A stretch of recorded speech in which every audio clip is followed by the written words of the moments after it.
let's get started. Good afternoon, everybody. Thanks for joining us to the Developmental Screening Tip Sheet webinar for tip sheets number 8 and 9. This is the fifth in a series of 6 webinars on developmental screening, and we're so happy that all of you can join us. Today, I'll be presenting with Pence Revington from UW Cooperative Extension, Dr. Ariana Kyle from Children's Hospital of Wisconsin, and Lizzie Sexton from Children's Hospital Wisconsin Community Services. Each of you are muted today. If you have questions during the presentation, please feel free to type them into the questions box that should be on the right side of your screen, and we'll do our best to answer them. And we're so happy that you could join us. Oh gosh, oh now you see my colleague's dog. Okay, all right. So before we get started, I want to make sure that everyone is able to access the developmental screening tip sheets. I have a link here that you can go to access the tip sheets, and it was also sent in a link to you yesterday. The PowerPoint slides were also sent out yesterday, and I'll send them out after the webinar is over if you were not able to access them before the webinar. So again, here's where you find the tip sheets. And today we're going to be talking about 2 tip sheets.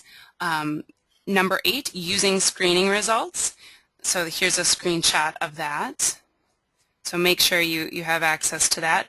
And then number 9, sharing results with partners. So make sure you have those available for you. And now I will turn it over to Pence Revington to get us started. Thank you, Jenny. I really appreciate having this chance to talk to everybody about one of my favorite topics, developmental screening.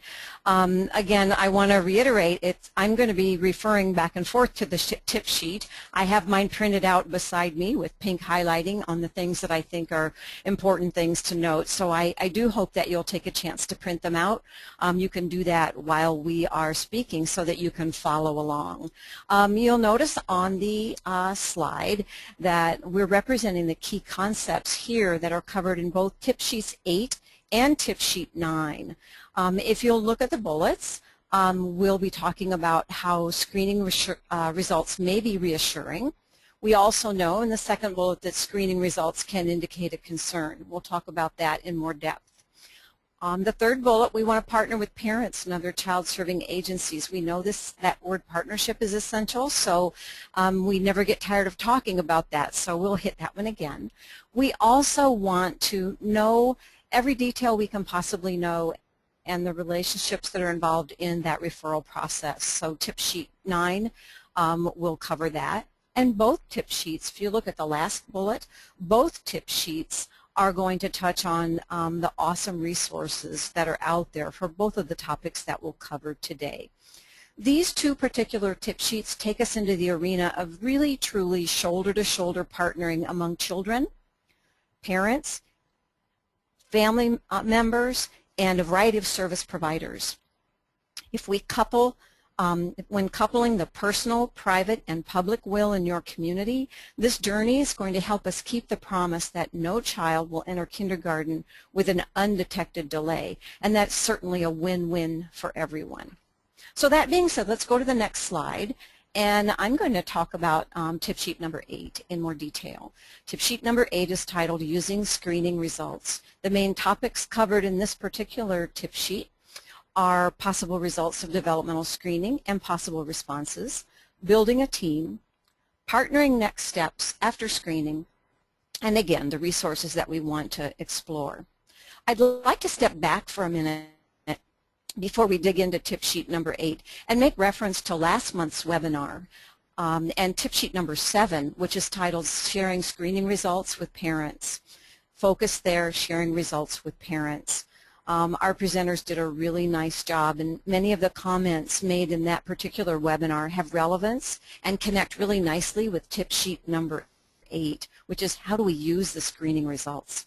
So when sharing results, you let parents know that their answers, when they're summarized, show their child's strengths and areas in which their child might benefit from practice or more help. The information they provide, that parents provide, and the results of the screening are really helpful in determining if the child would benefit from further assessment. So again, referring back to the bullet points on tip sheet number 8, I'd like you to pull out your printed copy of tip sheet number 8. When considering the topics on this particular slide, I want to invite you to think about the different roles that you, the parents, and others might play along the way. So that's my challenge to you. I think so often we focus on my own role, my job, what training do I need, how do I use the tool, how do I talk to parents, that sometimes we get down into our own really focused activity that we forget that there are a variety of roles and responsibilities involved in the screening process. So with that, let's go to the next slide. I want to have you look on the tip sheet and look at the bold text that says, when screening results are reassuring. On this particular tip sheet, you'll notice we've divided it left column and right column. The left column addressing what do we do when the results are reassuring, and the left column is reassuring, and the right column looks at when screening results indicate a concern. When using screening results, you'll notice on the slide I put the two statements that say do something, do something. I like to talk about the do something factor because regardless of the results of the screening of an individual child or the results of screening a universal population of children, screening results always prompt us to do something. Again, I invite you to consider how others in the larger community might play a role. Regardless of the results, both informal and formal supports can be really helpful in encouraging more exposure for a child where there's a skill that's fallen behind. We can also encourage opportunities to practice developmental skills and also to get extra help when the results indicate that extra help is warranted. So let's take a look at reassuring screening results. Again, I encourage you to really study the language that's here on the tip sheet number 8 in that left side column. Reassuring screening results indicate that something is really working well for this parent and child. What then is the do something if everything's going fine? We know that informal community supports like library story hours, a public swimming pool, church-based activities for children to socialize, and plenty of opportunities for large motor like parks, the mall, indoor play spaces. I hate to encourage McDonald's food, but sometimes here in Wisconsin that play space is a great way to encourage development when everything is going well. Just when we think that we know a child's developmental journey is on a positive course, something for sure will change. The child who was sitting up or cruising suddenly starts to walk. We see him fall, he bumps his head, there's a higher level of frustration for parents. And parents too are going to experience challenges even when things are going along smoothly for their child and for them. They're going to have challenges that will impact the child. So when results are reassuring, let's take note. Our do something is to see the results, to see the successes, to say it out loud with parents, to celebrate it, and then take that extra step to help parents guess what's coming next. By celebrating these small successes when the results are reassuring and connecting parents to lots of informal and formal supports like their primary care physician, they're going to be better prepared for the next change of course when it does happen. Let's look then at when screening results indicate a concern. Concerning results are going to fall either in a monitoring zone or below a cutoff on the standardized tool that you use. Results in these categories require the professional to decide either to continue monitoring the child or to refer the child for further assessment. Monitoring may include identifying opportunities for practice. It might include rescreening. It even can include going ahead with a formal referral. At all points along this journey, assist the parent by providing ongoing follow-up and by encouraging them to keep their child's primary physician in the loop. I want to make a point about the overall section, especially on the ages and stages questionnaire. Those questions in that section are particularly poised to catch really important concerns that really do definitely warrant formal referral. So when you see overall questions with concerning responses, they may be enough to indicate a formal referral.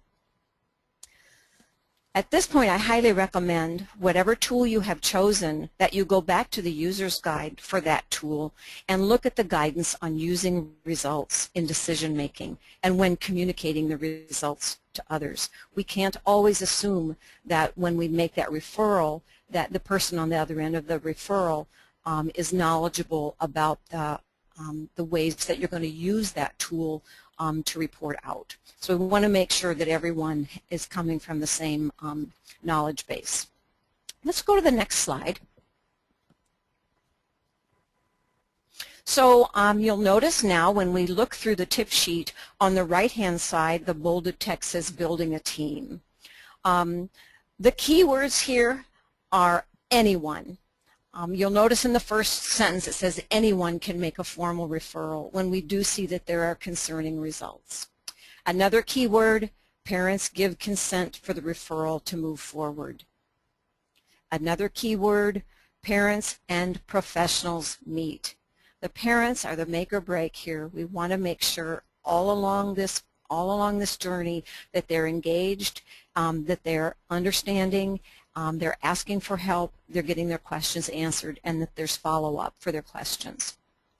Another key word that comes later in the first paragraph is make a plan. Finally, I want to highlight the word team, because in the end, whether you have results or a parent who is refusing to go for that formal referral, there's always a number of people that are involved in supporting that child to meet their developmental milestones. Ariana Kyle is going to talk with us about tip sheet number 9, and that discussion will take us even further into who might be a part of the team once the referral process is moving forward and results are being shared formally with other partners. Before we move off of the first page, I want to refer and highlight the last paragraph. It starts with sometimes parents may decide not to pursue a formal referral. I'm sure we've all experienced this. I want to acknowledge the frustration when you've worked so hard to learn how to use a developmental screening tool to build that relationship. The parent's refusal is actually something that we must respect. We have to respect their decision, and we want to continue to offer the do something factor. So in the face of a refusal, what does the do something look like? This is where informal supports can be part of a team. You're going to provide opportunities for more practice, for socialization, for both the child and parent, and for processing information shared through the screening process.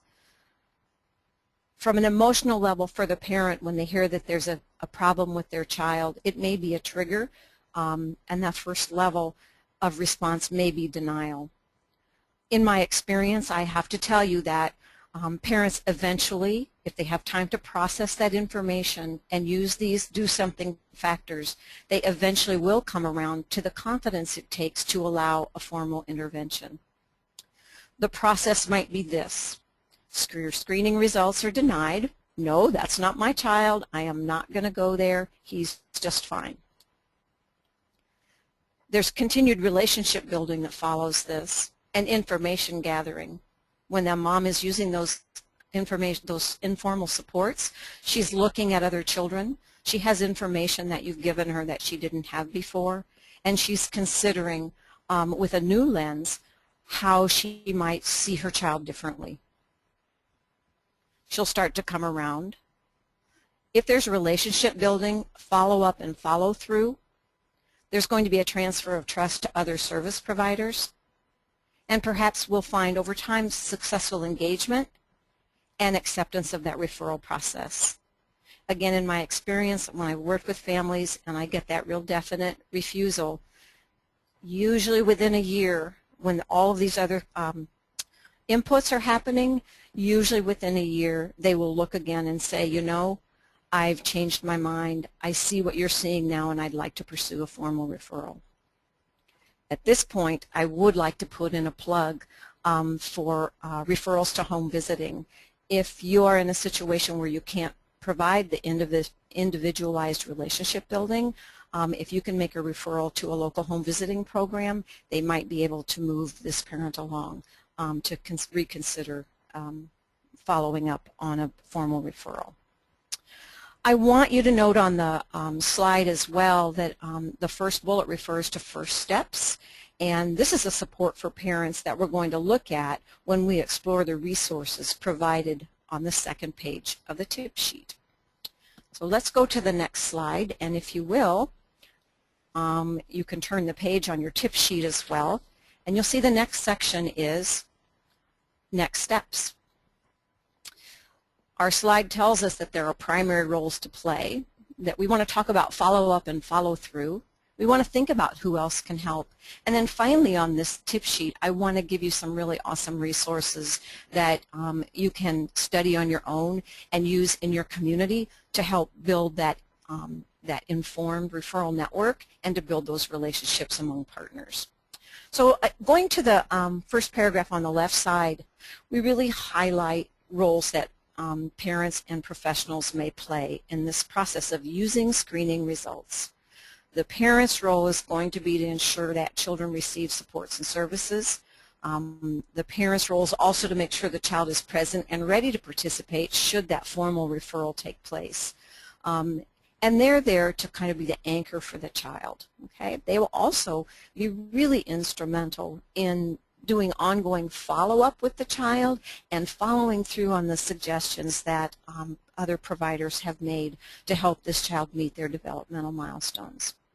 The referring agency role, you'll become a convener, you will become a coach, you will be documenting your services as well. You'll be bringing together the partners that are going to play other roles, for example, early intervention. Please don't forget that the primary care provider should always be informed and kept in the loop as you work through this process with families. Underlying each of these roles is a very significant, we can never downplay the significance of the communal investment in information gathering and relationship building among partners. This is a step that really should take place before you ever screen a child. I know many of you are involved in community coalitions. I know many of you work across sector in the training room when you come to be trained in your screening tool. I know many of you are involved in regional video conferences. We're crossing each other's paths so often. In the local community, again, I really want to recognize that significant communal investment. You'll be gathering information and building relationships, because that's what's actually going to support the family as they walk through this process. Using the results of a standardized screening tool like the PEDS or the ASQ is really, that's our common ground. That's where we all come together no matter what service we're providing, whether it's child care, home visiting service, primary care, family support, social services. All of us come together around the value that comes with using a standardized screening tool. That's our common ground. Okay, let's look now at the resources to explore. I want to start on the right side in the yellow shaded box. My favorite part of these tip sheets actually is the prompting question that you'll see at the top of each of these resource boxes. For this particular tip sheet, number 8, the question is, have you established relationships with partners serving children with delays? That's a question that you'll want to answer for yourself, for your agency, and also among the partners that are involved in screening in your community. These resources are so great. Working together with the team that put these together, I learned so much from watching the unfolding of these amazing resources, and not all the resources that we found are in this section, but the best, I really believe the best ones are. So I want you to take note of the American Academy of Pediatrics policy statement. This has been a very powerful tool in communities when they're circling around efforts to screen all children in their community.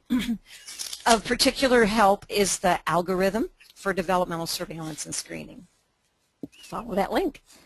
If you have questions, you want to know how to connect with Birth to 3, the link there. This is for birth to 3-year-olds.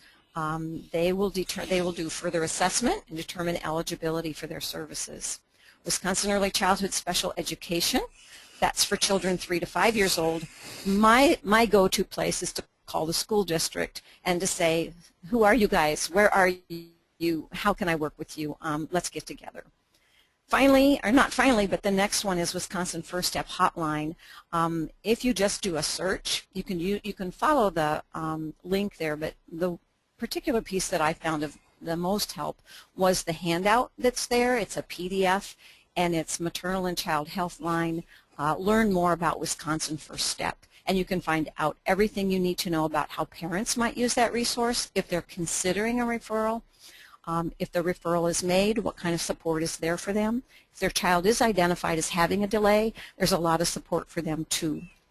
And then finally, the Regional Centers for Children and Youth with Special Health Care Needs. These are specialists around the state who are very knowledgeable about developmental delays, about children with special needs, and about the process and the supports that are there for parents. So I really encourage you to spend some time and put these links on your website as favorites, because they truly are very, very helpful. This will transition us then to tip sheet 9, which is titled Sharing Screening Results with Community Partners. So if you want to go to the next slide, Jenny, and I'll turn it over to Ariana. Thank you, Pence, and hello to all of you there. My name is Ariana Kyle. I'm with Children's Hospital of Wisconsin, and really pleased to be sharing information with you on tip sheet 9 in the series of developmental screening tip sheets. The title of tip sheet 9 is Sharing Screening Results with Community Partners. The slide that we're on now touches on 4 areas that we'll talk about over the next 15 minutes or so. The first will be sharing results among professionals, coming to agreement on what will be shared and how it will be shared, some additional considerations regarding consent, parental consent that is, and then last, resources. Next slide, please. So this slide is titled Sharing Results Among Professionals, and I think before we even consider that step, it's absolutely essential that we remember the very first step is seeking parental consent to share the information. Before we share screening results with any partners, we have to get parental consent. And I think it's really important to take time to explain to parents what will be shared, but then also the value of sharing. Taking the time to explain to families, this is the reason why we think sharing these results will benefit your child and families. It really helps those of us in different sectors professionally communicate better with one another, with the ultimate goal being really helping to streamline services for that child and family and ultimately provide better services for that child and family. So I think it's really important, rather than just putting a consent form in front of parents and saying, here, sign this please, to really pause and take a moment to have that very intentional conversation around why we're asking parents to do this and how it will benefit their child. So just wanted to make sure that we took time to address that. So after you've had that conversations with families about why you'd like to share the information and the importance of that. Obviously, there are many different professionals that commonly share information regarding a child's development, and there are a few of them listed here on this slide. So listed you see pediatric primary care clinicians, so that would include pediatricians and family physicians, physician assistants, pediatric nurse practitioners. You see early interventionists, or in Wisconsin we call them birth to 3 professionals. early childhood special education professionals, home visitors, public health professionals, early care and education professionals, and of course many, many others. And I'm sure you can think of a longer list. So again, as Penn's mentioned, it can be very helpful when different professional sectors are using the same tool because it can give them a shared and common language. So we've certainly seen that out in the field, that when different sectors are using the same tools, such as the ASQ, it can really help facilitate communication. Next slide, please. So this slide is titled Coming to Agreement. And again, I want to start us first with coming to agreement with parents. And again, having that really intentional conversation around the importance of sharing this information, why we'd like it to be shared. And then when we think of coming to agreement with professionals, I think there are a number of different areas that are up for consideration here. So the first area of consideration would be what specifically will be shared. So if you're thinking about a physician's office that's conducted an ASQ and it's a concerning result, when that physician's office is making the referral to the child's birth to 3 program, would the birth to 3 program like to receive the entire age interval questionnaire along with that information summary page? Conversely, what would that medical provider like to get back from that birth to 3 program? Would they like to see how the eligibility evaluation came out? Would they like to see all of the IFSPs as they're updated? So I think it's really important for partners to talk about what specifically they're hoping to receive from one another.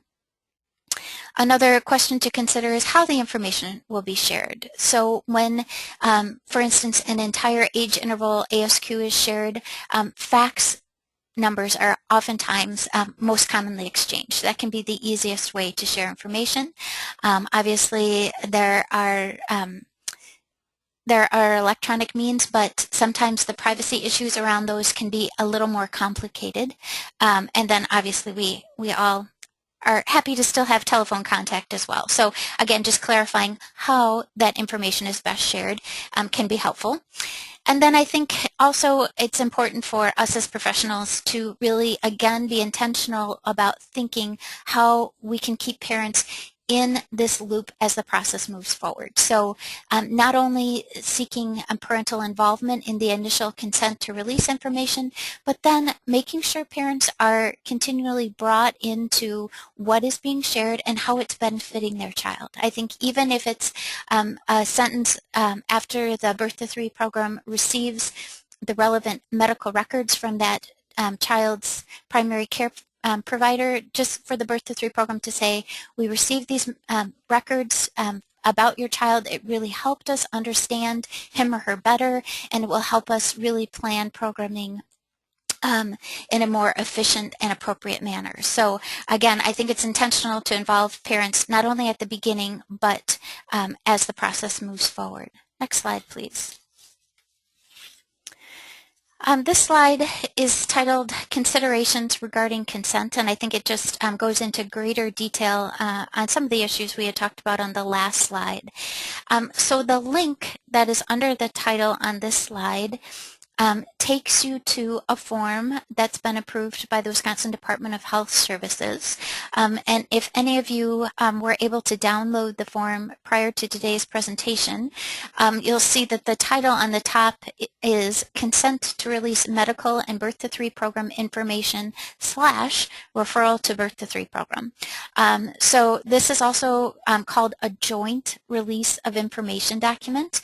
And the screenshot that's on this slide is actually from the upper left-hand corner of the form itself.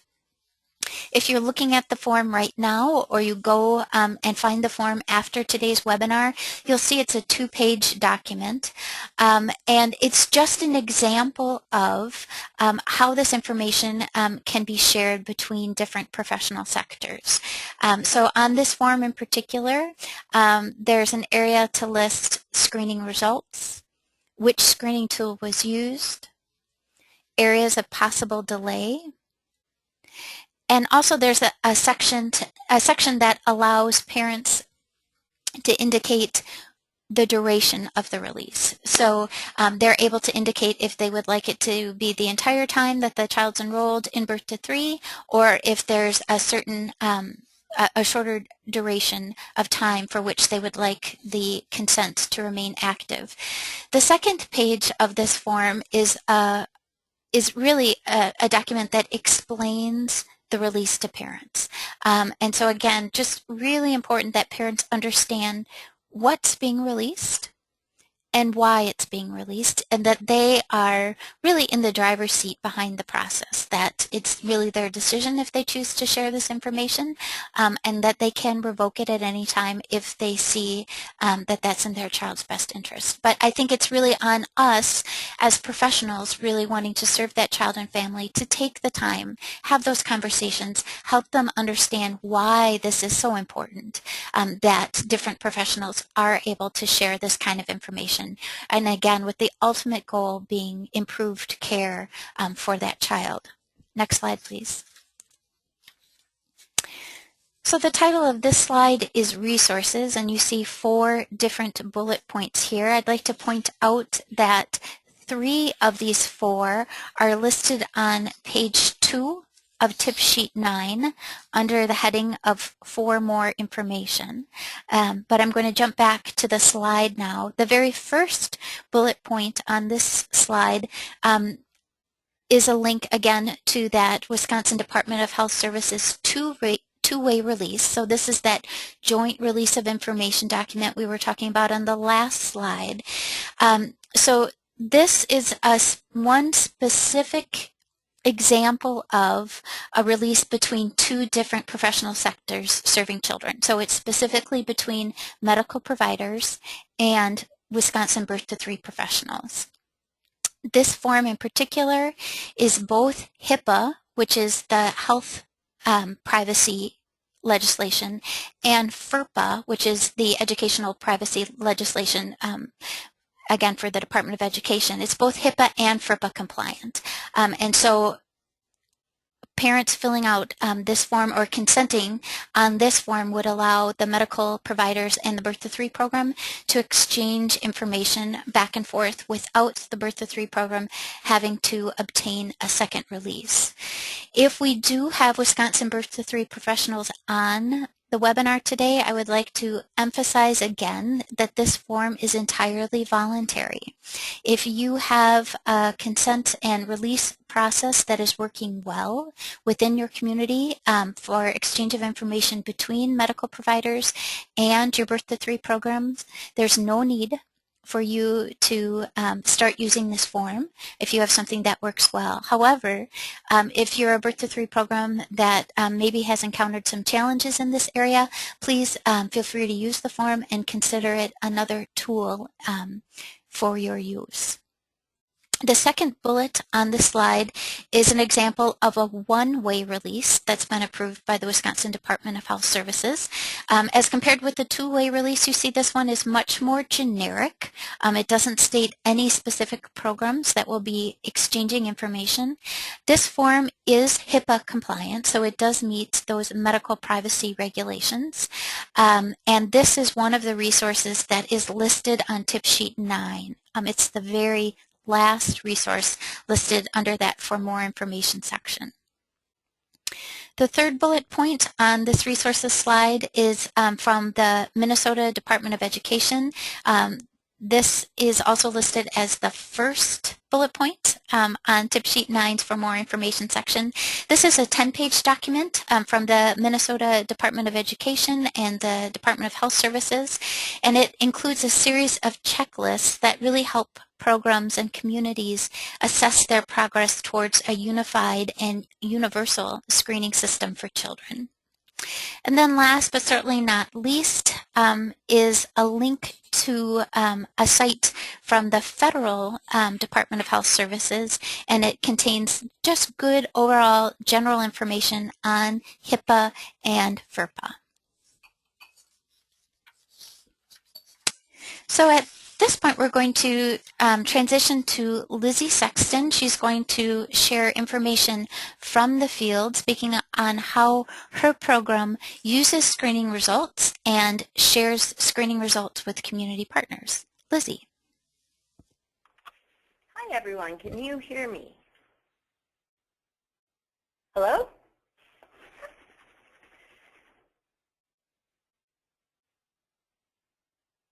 Jenny, can you hear me?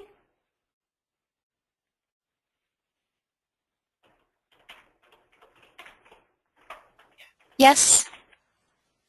Yes, you can? Yes, we can. Wonderful. Thank you so much, Ariana. This is Lizzie, and I also work for Children's Hospital of Wisconsin. I work with community services, and we've been using the ASQ for the last 5 years. And so my comments mostly have to do with the ASQ, but certainly they're applicable to other screeners. For example, the PEDS that you might choose. We actually, as of today, simply our little agency here in Madison, which is part of the bigger hospital, have completed 1,299 ASQs, 1,299 screens, but there's one on my desk I have yet to enter, so we have crossed 1,300. It's a big day. Actually, our partners in the Madison area and Dane County, we have completed more than 5,000. So we've learned a lot of things the hard way and a few things the easy way. Early on, we decided to come up with a protocol, and I have this as a PowerPoint slide. You can see it below the larger text, but I call this my PowerPoint slide from hell, if I can say that in a webinar. Lots and lots and lots of words, but what we found was that creating a document with the where and the when and the how, the who, about screening helped us immeasurably in creating a program, a screening program. And everything from, who is going to do what to how the results were going to be shared and when is documented in this protocol. It's become really helpful for reference. It's been really helpful for training. And it's been really helpful to keep everyone on the same page. Put a lot of thought into this. A lot of things we've changed a number of times as we learn new things or as situations changed. But I would really recommend that you and your partners get together and create this. It's a lot of work in the beginning and it saves a lot of work later. It continues to be a really valuable document for us. And we're ready for the next page. And next slide.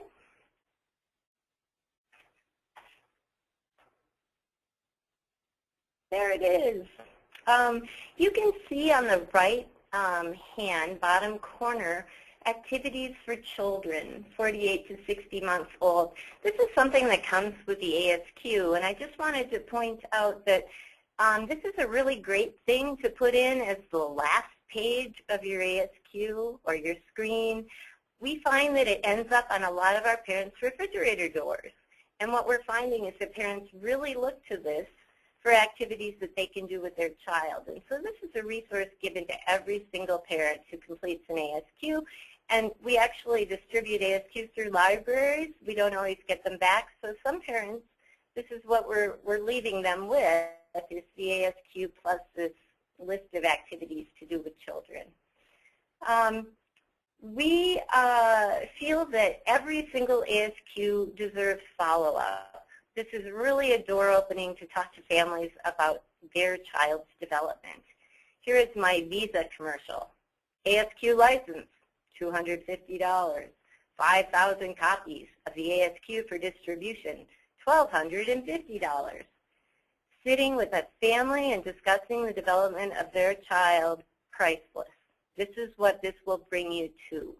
And even if it's sitting down with parents and saying, look at what's happening, look at where your child is showing strengths, what are your plans? One of the wonderful things about the ASQ is one of the answers is not yet. It's not no.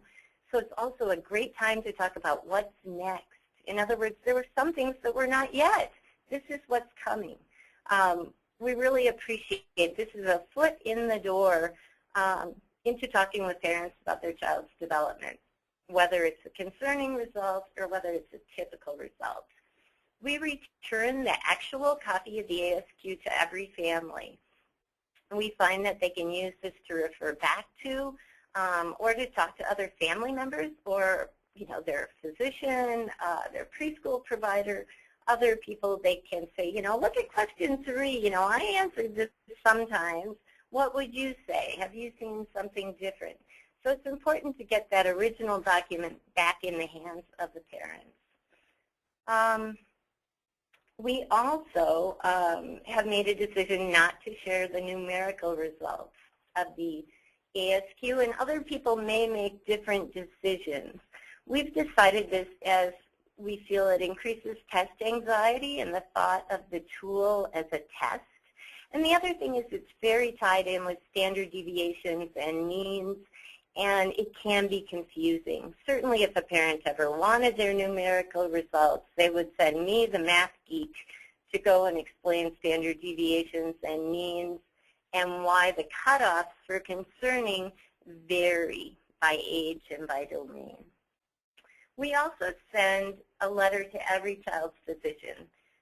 In the beginning, we only sent letters to physicians of children who showed concerning results.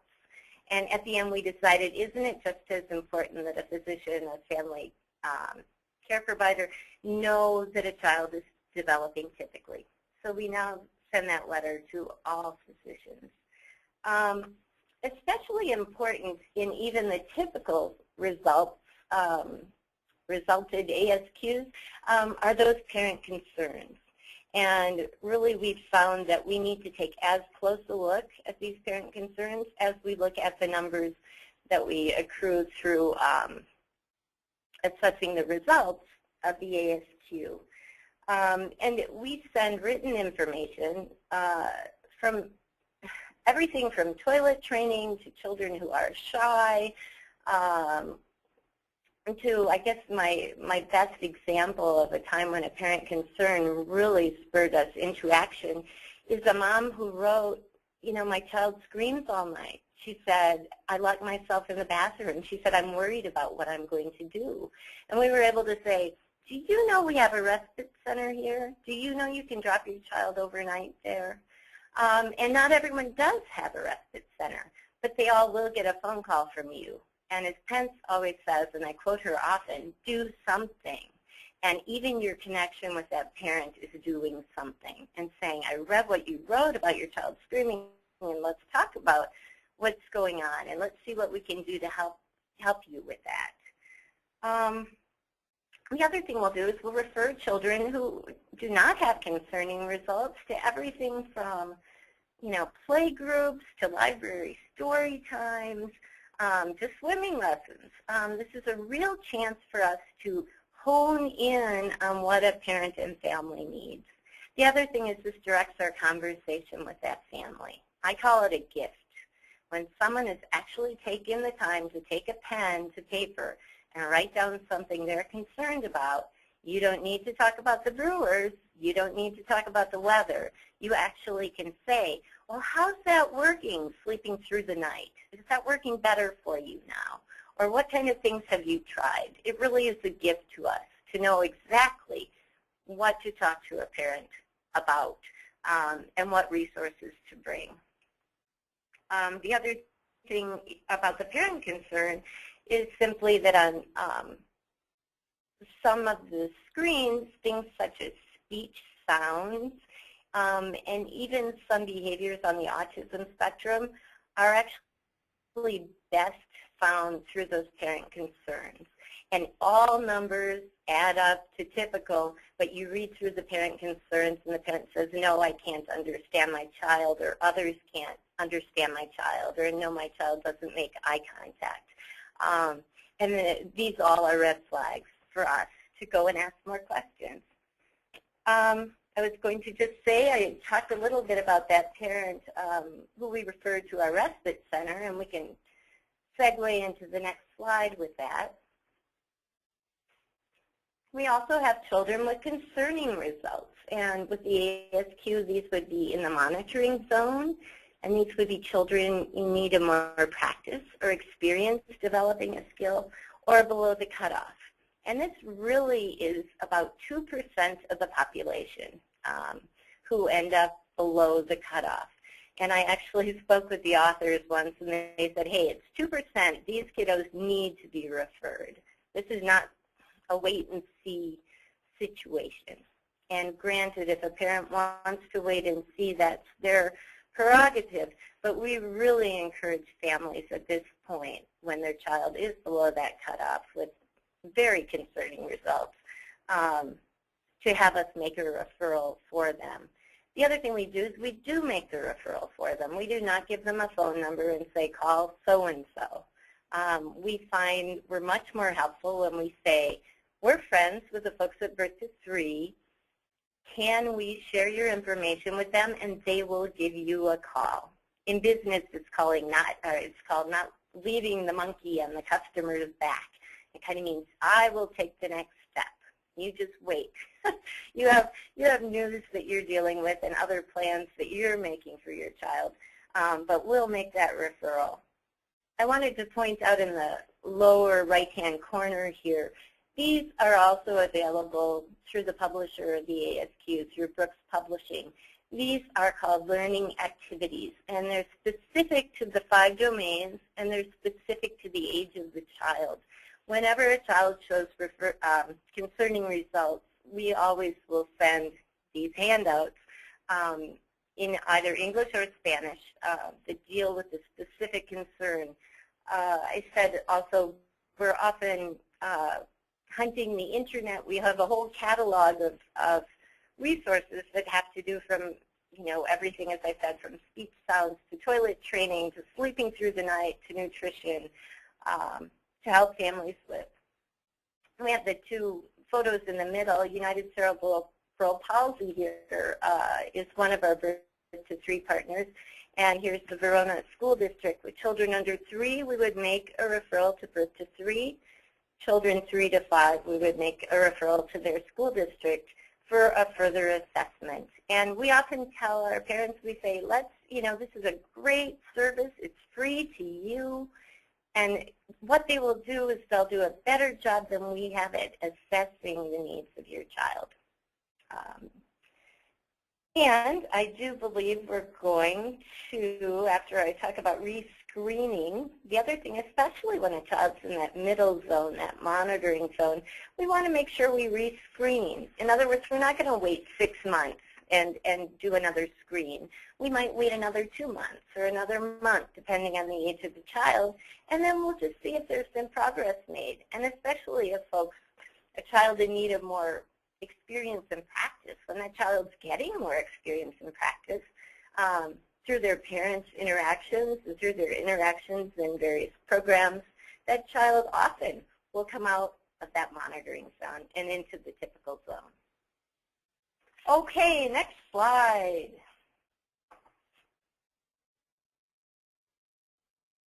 Here it comes.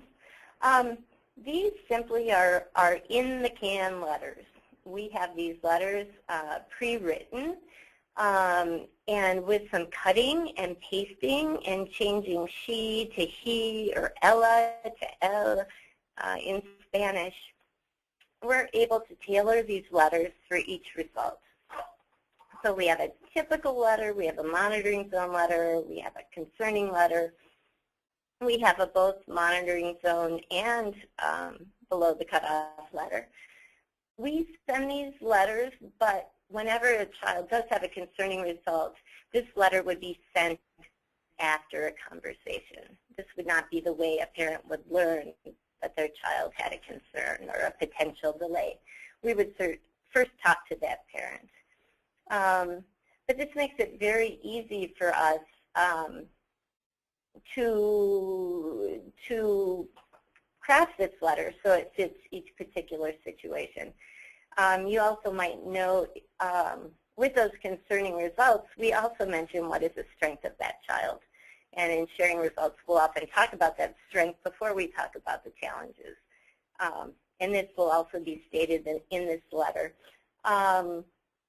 The majority of times, parents will already know the results, and this is mostly for their records.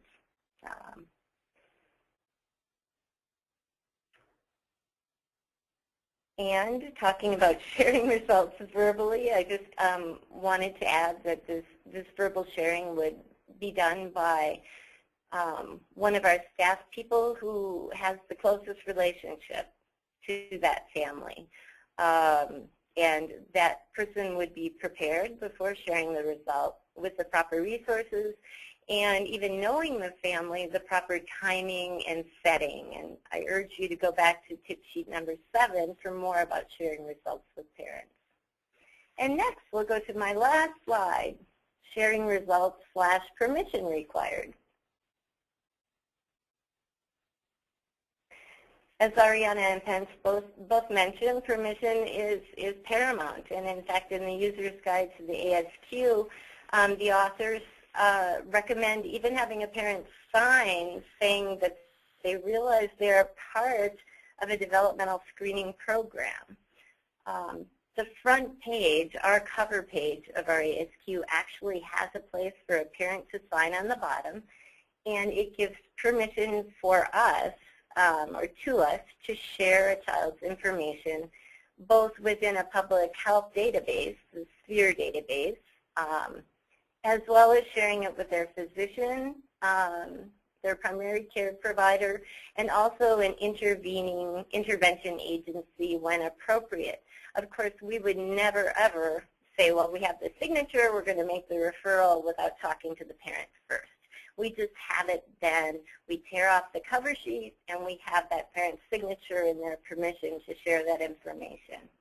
We also have in our CAN, the second document to the left is simply a fax. We fax this to birth to 3 or to a school district with the child's information and the fact that the family has asked us to share their information with them for a referral. The middle one is the ASQ tip sheet. We kind of doctored the top section. It now includes things like language and caseworker name.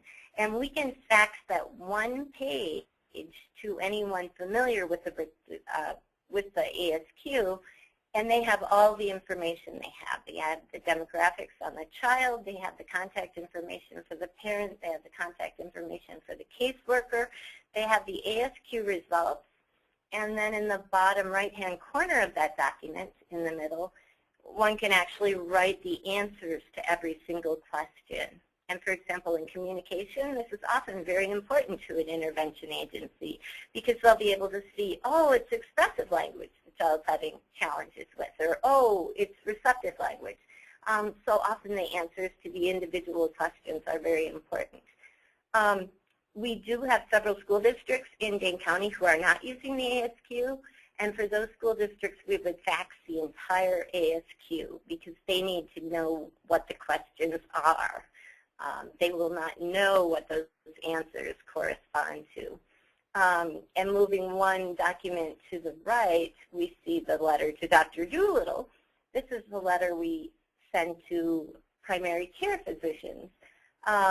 And for primary care physicians, we always will send a copy of the ASQ because we're not really sure which physicians have used ASQ, which have access to know what those various questions are. To those physicians, we would also send a summary sheet. And that would be for typical results, we would not send the ASQ, but for concerning results, we would. Alrighty, on to the, and actually the very last document is the document that Ariana was speaking about, and that is the document that allows primary care physicians to reciprocally share information with birth to 3, and isn't that a wonderful thing to have? So as Pence said, do something.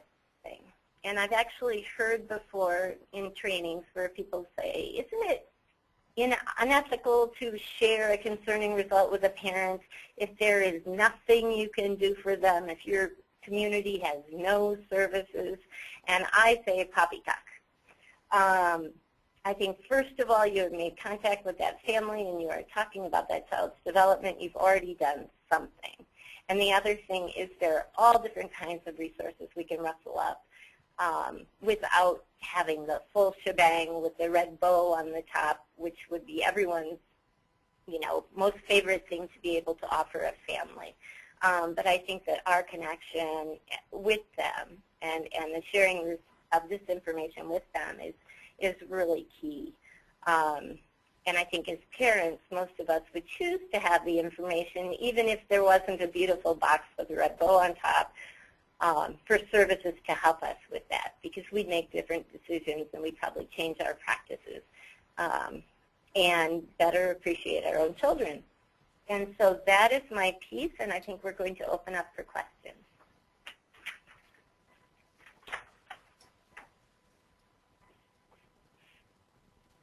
And I like saying poppycock. I like poppycock. I think I'll start using that. Are there any questions out there?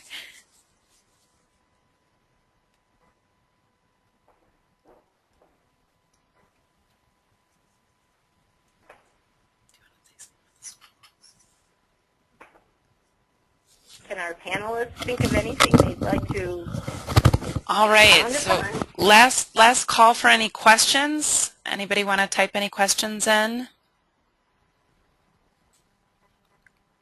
Well, and I'll give you guys another minute or so to think about questions. I want to remind everyone that we have one more webinar in this series coming up in April on culturally and linguistically responsive screening practices. That one's hard for me to say. And that'll be April 18th from 12:30 to 1:30. And you can register for that today. And to register for that final webinar, to find the links to the tip sheets and to find all of the archived webinars, you go to the same link and you'll find all the information right there. In the coming days, please watch for an email from me with a link to an evaluation, and your feedback is really helpful. We're in the process of looking at the feedback from all of the webinars and potentially making some edits to the tip sheets based on questions that we got from the evaluations and from questions that you all shared from us. And so it seems like there is one question.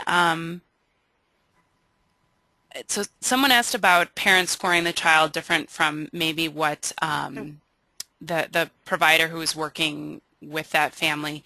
Lizzie or Pence, would you maybe field that question?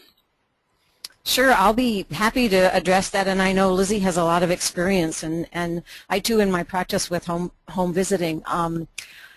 I want to go first to the user's guide and also back to, I believe it's tip sheet 2 that talks about how to choose an effective tool.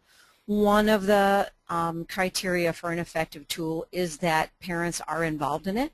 We really believe strongly that parents are the foot soldiers to helping children meet their developmental milestones, and that is for better or for worse. And believe me, I know the reality working with parents who have a lot of challenges. I go first to the user's guide, and the user's guide tells us that the reliability between parents and professionals is 94%, and that parents are capable reporters of their child's development.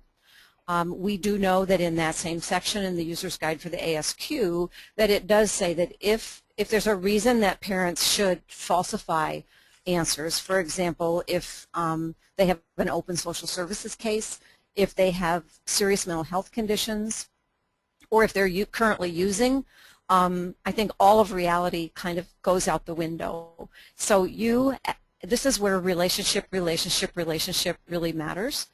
If you have presented yourself in a way that I'm working for you in the best interest of your child,